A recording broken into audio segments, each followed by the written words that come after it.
Hi, I'm Johnny Greengrass. Welcome to another Video Garden Minute. And today we're going to talk about weeds, specifically dandelions, crabgrass, and clover. These are our most common weeds that people seem to complain about. And first of all, when you want to think about weeds, the first thing you got to think about, are they monocot or are they dicot? What's the difference between that? Well, if you think of a maple leaf, it has all the veins of the leaf intersect into a single main vein. That's a dicot. The other type of a plant would be a monocot, and that's where all the leaves run parallel. This is similar to a grass blade or a palm tree. So monocots and dicots, all weeds break down into those two categories, and you treat them appropriately. Dandelion, that's a dicot. It's like a maple leaf, and you want to treat it with a weed control that works good on dicots. Keep in mind, any weed control that's going to kill a dicot is going to kill any dicot. That means when you're spraying your dandelions, if you accidentally spray your maple tree, you're going to kill it too because it's a dicot. Dicots are the easiest to control once they're up.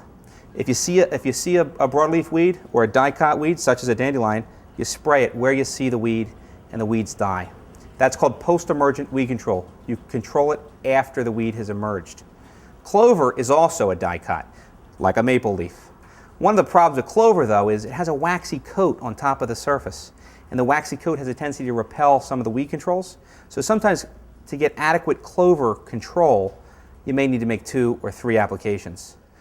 With both dandelions and clover, keep in mind, you got a yellow flower with a dandelion, you also have a white seed head for a dandelion, and then you have the leaf of the dandelion.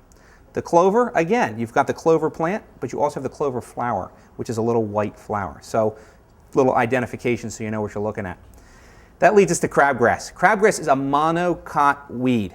It's an annual weed, which means it dies every winter. And before it dies, it sprinkles a bunch of seeds out, and it regerminates as those seeds the following spring. The best time to kill crabgrass is when it's most vulnerable, and that's after it dies from the first frost and before it germinates from the spring warmth. You put down a pre-emergent weed control. Pre-emergent means you put it down before it emerges. So you put down the pre-emergent weed control, it stops those seeds from ever germinating, so crabgrass is never a problem. Dicots are best with a post-emergent, after the weeds emerge. Monocots are best with a pre-emergent, before the weeds emerge. Well, that's it for today's Video Garden Minute. I'm Johnny Greengrass. Thanks for watching, and remember, green grass, no weeds, questions and answers, HappyLawn.com is your source. Thanks, and have a great day.